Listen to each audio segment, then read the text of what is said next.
In its early days, artificial intelligence was a frightening term for newsrooms. What did it mean to automate parts of the news process? What were the implications of turning over any of a newsroom's functions to robots? Would AI's implementation mean job losses?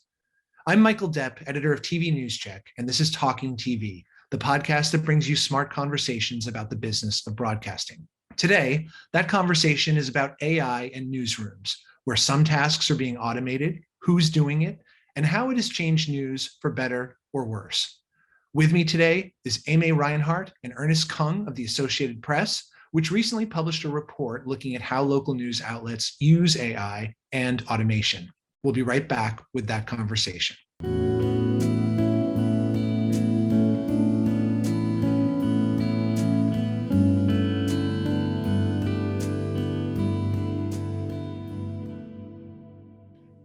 My guests today are both with the Associated Press. Aimee Rinehart is Program Manager for Local News AI, and Ernest Kung is Product Manager for Local News AI.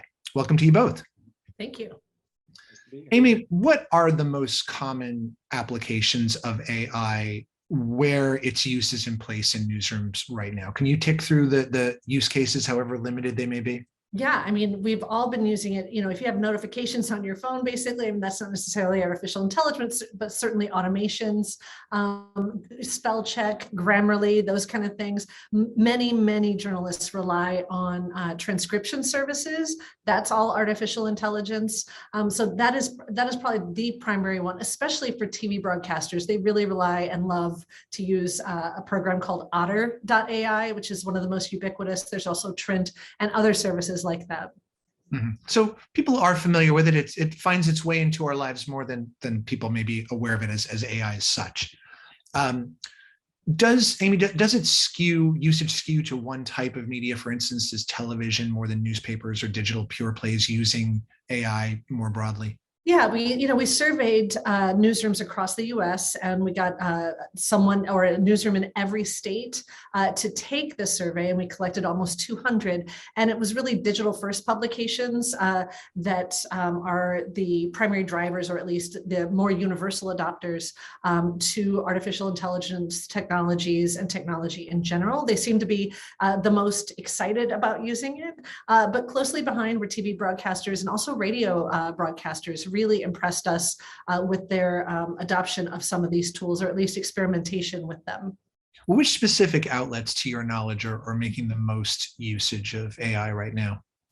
Well, again, what everybody calls AI is kind of a slippery definition, Right. And a lot of times they're saying we use AI and it's really automation. And so automations are like those triggers that you put in your calendar that set up every year so you don't forget your grandmother's birthday, that kind of thing. So it really depends. But I do think that we had some really great broadcasters take our survey.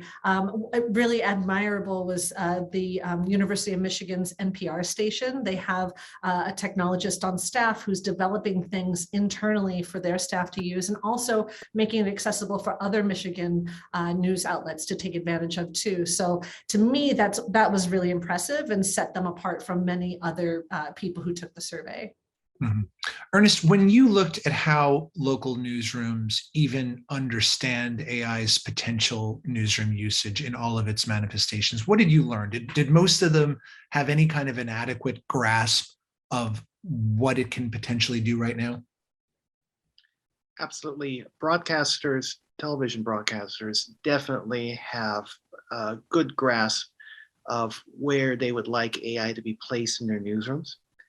The needs did vary. There were as Aimee said, there were commonalities. Some folks who have picked up transcription, they picked it up at conferences. They were approached by vendors and they thought it was a good idea.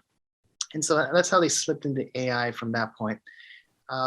One thing that we did notice was that most TV broadcasters, as you know, are part of groups. There are very few truly independent commercial television stations around. The independent ones would be the public broadcasters.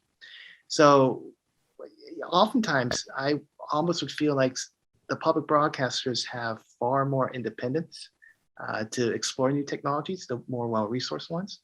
And so we ended up seeing more AI in some cases in certain public broadcasters, whereas for the corporate owned commercial media, they are dependent on their corporate decision makers to lead them into AI. Ernest, can we just do a little sidebar on transcription since it's come up already a couple of times? And I remember just a few years ago with the app I used to do telephone interview recordings, it offered the option of an AI transcription. And so I tried it because why not? It was a mess and took me more time to clean up the transcription to make it usable for my article than just either transcribing it myself or hiring a transcriptionist. How far have we come in terms of the sophistication and the accuracy of that kind of transcription? Particularly, I know that it's easier with one speaker when you have crosstalk or when you have multiple speakers. Where would you say we've developed on the level of sophistication and accuracy there? I would say the technology has definitely advanced. However, I would say 80% accurate at this point. Okay. And that actually, it goes back to the purpose of AI. AI isn't meant to replace the humans. It is to make it ideally go faster. In your experience, unfortunately, it slowed you down. But in general, if you are potentially plugging AI on live feeds coming in, at a minimum, it's going to pick up some keywords. So if you're transcribing a live news conference, extended news conference, there's nobody that's going to be taking notes to the level of detail that this transcription service is going to be able to pick up. Mm-hmm. That's the ideal way. So then later you can search the transcript for a specific passage that a mayor perhaps said, just a few keywords, and it should pop up. So at 80%, it's pretty good. It's not perfect. But I think Aimee and I, we've had conversations before that I don't think we're ever going to get perfect. It's just the way it is. Mm-hmm. Well, Sir Ernest, when you queried these 200 some odd newsrooms across the country, where newsroom leaders had apprehensions about its adoption to any degree, what were those apprehensions and how realistic or well-founded do those reservations that they may have turn out to be? One major thing that does come up is the concern over job losses. Mm-hmm. And we had widely divergent viewpoints in television interviews. We had one broadcaster, was actually a public broadcaster, who said, there's no way AI is ever going to replace these jobs. Okay. But there were a commercial broadcaster, we did hear maybe it's going to happen. But the question is, you combine everybody's interviews together over multiple mediums. And the consensus would be that AI is meant to support journalists doing their jobs. It is unlikely to be replacing a human in the exact same role. Mm-hmm. So the human journalists these days, very few are doing just one task, one thing. They tend to do multiple things as part of their jobs. From my experience as a television news producer, we would be not just writing and lining up shows, we would also be assembling graphics. We'd be cutting our own video. And so if we have AI that helps in little bits here, for example, it makes it a little faster for me to make graphics. For example, if AI can, this technology does not exist, but if AI could theoretically read the story that's been written and automatically suggest a graphic, all the graphics to match, all the over the shoulders to match, that would be great. And the technology is going to get there. This type of AI to be able to support broadcasters, it's going to get there. We're not there. When is it going to get to that point, though, where it's prompting suggestions for visuals? We've seen prompting suggestions for visuals based on text already, because if you think about it, just at a high level, conceptually, when you're able to understand a story, that AI already exists. We have AIs that can do keywords, right? They're already able to read text and plug keywords. Well, those are the keywords that go into your image search. So then images are typically tagged as well with metadata.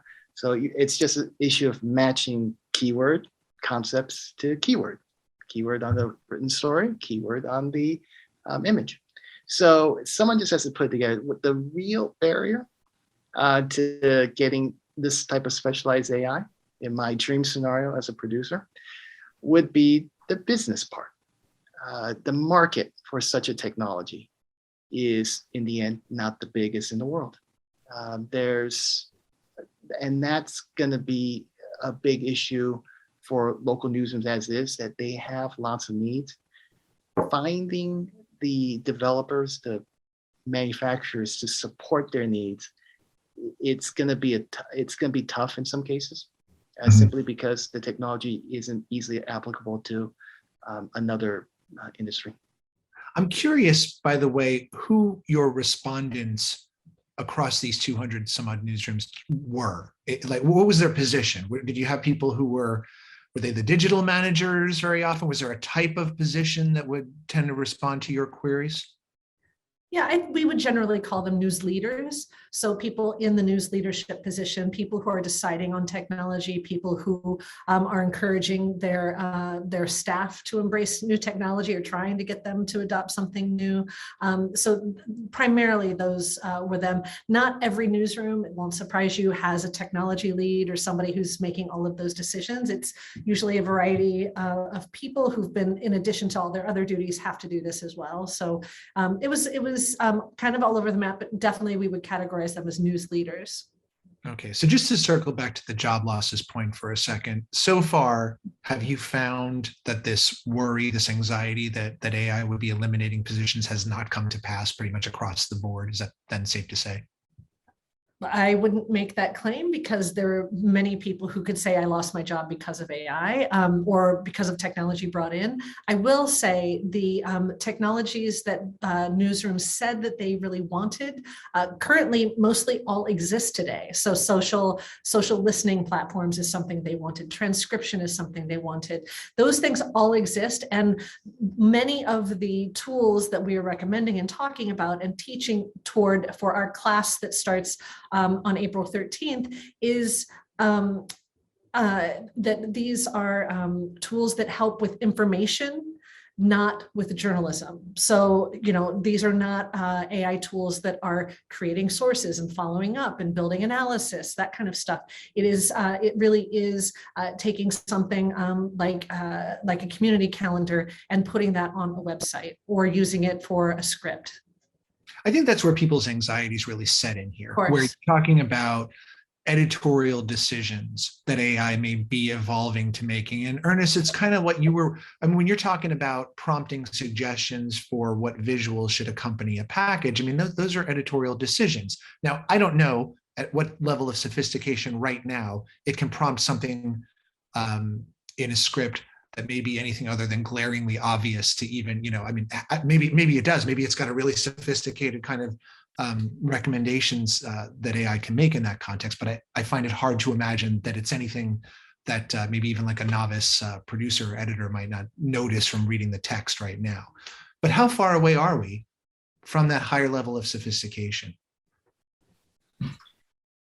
When you talk about that type of sophistication, that's extraordinarily difficult to say, only because again, we're back in that investment problem where how many businesses are going to invest in developing an AI for the news industry that are so specific?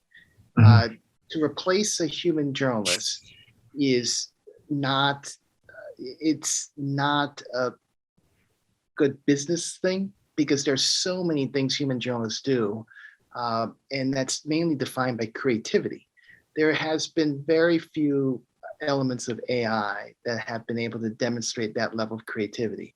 So in the from an academic standpoint, a lot of academics agree that we'll probably never get to that point. There is in our one of our speakers for our program that starts April 13th is Meredith Broussard from New York University. And she tells us that it's never going to happen, that we will never get to a point where the AI is going to completely replace a human journalist. AIs will get smarter, but what human journalists do will never get replaced. And that sort of aligns with one of the people who participated in our interviews for the research project did say that humans will always be doing something else. If a job can be done by the AI, there's always, the human should be doing something else. It's just simply, there's always going to be something to do. Yeah, I think that the anxiety is not so much around that we're going to start seeing enterprise reporting being originally constructed by AI, but you do have local broadcasters have a lot of hours that they have to fill. And now that they have OTT streaming channels as well, there's some almost limitless hours that they could be filling in VOD menus. And it's more perhaps a question of going back into their archives, their MAMs, retrieving content, remixing content, repackaging. Could we see AI playing a much greater role conceivably in the near term with those sorts of skills? AI is very good at doing repetitive tasks. Now, in the example you just gave, if you could train a computer to automate that process, where if it's always going to be identifying an old story, convert it into the correct format for web, make the proper listing on your OTT CMS, that should be automatable. That's not necessarily AI. But perhaps you're saying the AI that figures out, hey, this is an interesting story from 10 years ago that might be able to generate some revenue now. That's human judgment. And so AI, for it to work as we understand AI right now, it would have needed data. So it would need to know, for example, you have somehow tied perhaps to the ratings, if you had the ratings from 10 years ago still, of that particular story when it was broadcast, and say the ratings were really, really high. Is it because of that story? Maybe. So then the AI would be able to pick up that story that had such a high rating during that newscast, and then automatically pick it out. But it wouldn't know because ratings are, as we know, in 15-minute increments. It's not as precise as a web analytic system. So the course you're talking about on the 13th, this is going to be running just a couple of days after that. So will this be retrievable that people can watch a recording afterwards? Absolutely. So we're having a live session on Wednesdays for the next 6 weeks, starting April 13th.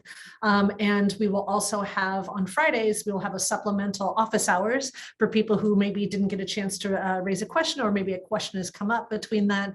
And it's meant to work asynchronously. So if you can't join us for the live session, because again, we had people in newsrooms from Maine all the way to Alaska, and print and broadcasters had different deadlines, different meeting schedules. So we know we can't catch everyone. And so it is meant to be self-directed as well, so that people can come watch the recordings if they can't watch it live, and then come back and maybe they want to learn more about transcription, but they don't care about social scheduling. That's there for you too, and that's there for you to select. So it sounds like this is broadly pitched to a wide cross-section of people, not just reporters per se, but decision makers who may be buying the technology, newsroom technologists, and just everyday people who use some of these functionalities. Yeah, we really brought it down to 4 news value chains, right? So we're talking about anybody working in news gathering, production, distribution, and the business side. And what we're seeing too is a lot of business side needs and concerns also overlap a lot with distribution. So rather than a newsroom buying 2 separate tools or 2 instances of one tool, maybe they can use the same tool for different purposes. Okay, excellent. Well, we will have the link up for that. You can find out more about that course. That's all the time we have for today. So thank you, Aimee Rinehart and Ernest Kung of the Associated Press for being here. And thanks to all of you for watching and listening. We'll see you next time. A new episode of Talking TV is available most Fridays on TVNewsCheck.com. You can also listen and subscribe on YouTube, Apple Podcast, Google Podcast, and Spotify.